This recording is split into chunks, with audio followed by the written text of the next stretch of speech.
জম্পুইজলায় মৎস্যচাষ শিক্ষাকেন্দ্রের উদ্বোধন।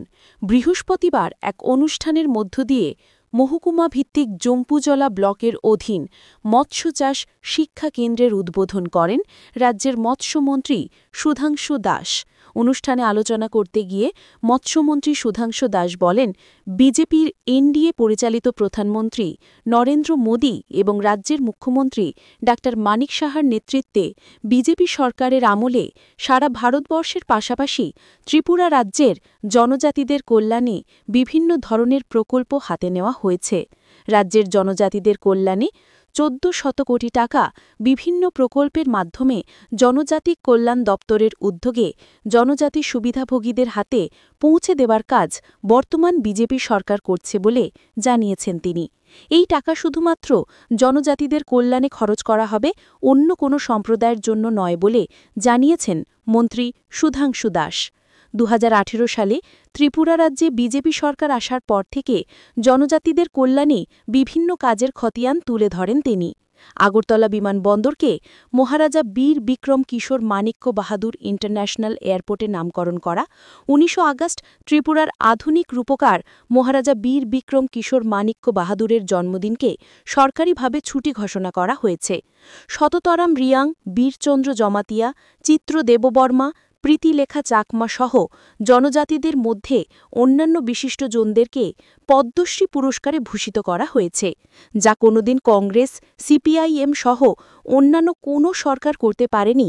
তা শুধুমাত্র বিজেপি সরকার করে জনজাতিদেরকে সম্মানিত করেছে বলে জানিয়েছেন তিনি। জনজাতিদের বিভিন্ন উন্নয়নমূলক প্রকল্পের কথা শুনিয়ে বেজায় খুশি জনজাতি অংশের যুবক যুবতীরা। বিশিষ্টজনদের মধ্যে উপস্থিত ছিলেন সিপাহী জেলার জেলা পরিষদের সভাধিপতি সুপ্রিয়া দাস দত্ত, টাকারজলা কেন্দ্রের বিধায়ক বিশ্বজিৎ কোলই, জম্পুইজলা ব্লক অ্যাডভাইজারি কমিটির ভাইস চেয়ারম্যান নিরঞ্জন কোলই, জম্পুইজলা ব্লক উন্নয়ন আধিকারিক অবেগ এল ডার্লং, সমাজসেবী নির্মল দেববর্মা, অর্জুন দেববর্মা সহ অন্যান্যরা। অনুষ্ঠানের সভাপতিত্ব করেন জম্পুইজলা ব্লক অ্যাডভাইজারি কমিটির চেয়ারম্যান তথা প্রাক্তন বিধায়ক বীরেন্দ্র কিশোর দেববর্মা। প্রাক্তন বিধায়ক বীরেন্দ্র কিশোর দেববর্মা বলেন, রাজ্য এবং কেন্দ্রীয় সরকার জনজাতিদের কল্যাণে বিভিন্ন ধরনের প্রকল্প ও সুযোগ সুবিধা প্রদান করছেন। এই প্রকল্পগুলো বাস্তবায়নে জনজাতি সহ সকলের সহযোগিতা কামনা করেন বীরেন্দ্র কিশোর দেববর্মা। উদ্বোধনী অনুষ্ঠানে উপস্থিত ছিল চোখে পড়ার মতো। যে বিভিন্ন সংস্কৃতি, কৃষ্টি ঐতিহ্য সেগুলিকে সংরক্ষণ করার কাজ আমাদের সরকার করে। জনজাতিদের ট্র্যাডিশনাল প্রোগ্রাম, এই যে বিভিন্ন পূজা, কার্তিক পূজা, কের পূজা, এগুলিকে আজকে সম্মানিত করা হচ্ছে, ছুটি ঘোষণা করা হচ্ছে, দিন বাড়ানো হচ্ছে। আজ বড়পুরা হিসেবে যেটাকে আমরা জানতাম, সেটাকে হাতাই কতর হিসাবে নামকরণ করা হয়েছে। গড়টা ছড়া যেটা গেছিল, গড়টা তুইসা নামকরণ করা হয়েছে। অনেকগুলি কাজ, কতগুলি বলবো বলে শেষ করা যাবে না। কিন্তু কিছু মানুষ আমাদের সেই কাজগুলিকে পেছনে ফেলে বাঁকা পথে রাজনীতি করার চেষ্টা করছে।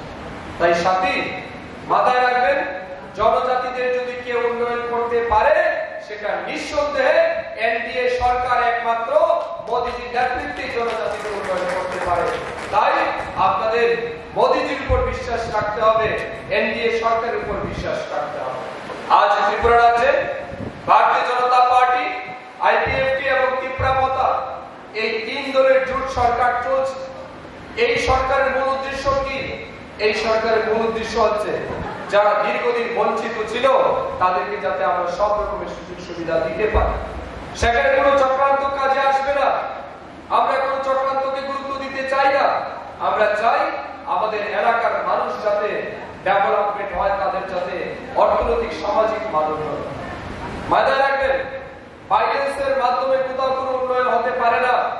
আমরা জানি ছত্তিশগড় মাওবাদী এরিয়া ছিল, তারপর ঝাড়খণ্ড, ছত্তিশগড়, এই সমস্ত জায়গায় মহারাষ্ট্র কিছু কিছু ডিস্ট্রিক্ট মাওবাদী এলাকা, বামপন্থী মাওবাদী। এই বামপন্থী মাওবাদীরা কি করতো? কোন ডেভেলপমেন্ট সেখানে পৌঁছে দিতে চায়নি। তার কারণে সরকার সেখানে উন্নয়ন করতে পারেনি, সেখানকার ট্রাইবেলদের উন্নয়ন করতে পারেনি।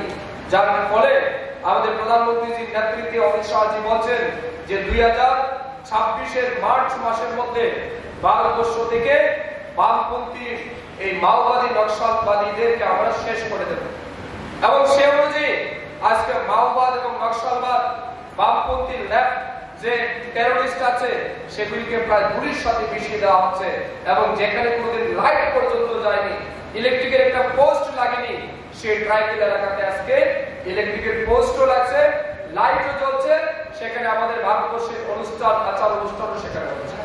এটা হচ্ছে আমাদের ট্রান্সফরমেশন টুয়ার্ডস দ্য ডেভেলপমেন্ট। এই দিকে আমরা যেতে চাইছি। তাই দীর্ঘদিন জনজাতিবাদ, বাঙালি অংশের মানুষ, গরিব অংশের মানুষকে যে ভুল বুঝিয়ে রাজনীতি হয়েছিল, এই জায়গা থেকে আমাদের বেরিয়ে আসতে হবে। আজকে যতগুলো scheme, fishery department, ARDD department, agriculture department, শুধুমাত্র গ্রামীণ অর্থনীতিকে মজবুত করার জন্য যতগুলো স্কিম আমরা দিচ্ছি, আমি দায়িত্ব নিয়ে চ্যালেঞ্জ করে বলতে পারি বিগত 25 বছরে তারা যতগুলো স্কিম দিয়েছে, সুবিধা দিয়েছে, তার থেকে কম করে হলো 10 গুণ বেশি সুযোগ সুবিধা আজকে আমরা জনজাতি এবং সমতল অংশের, আমরা গরিব মানুষের সাথে, কৃষকের সাথে আমরা দিচ্ছি। আমাদের টার্গেটই আলাদা। আপনারা শুনলে অবাক হবেন, 25 বছর একটা সরকার থাকার পরে সেখানে 25 বছরে ত্রিপুরা রাজ্যের বাজেট ছিল মাত্র 14,000 কোটি টাকা। আমরা যখন 18 সালে সরকার এসেছি তখন আমাদের লাস্ট বাজেট সিপিএম সরকারের সময় পড়ে গেছিল 14,000 কোটি টাকা। সেই 7 বছরে, মাত্র 7 বছর সময় আমাদের সরকার পেয়েছি। এই 7 বছরে আমরা বাজেট কত দাঁড়িয়েছে জানেন? আমাদের ত্রিপুরা রাজ্যে বাজেট হয়েছে 32,423 কোটি টাকার বাজেট। এই লাস্ট বাজেটে আমরা পেশ করেছি।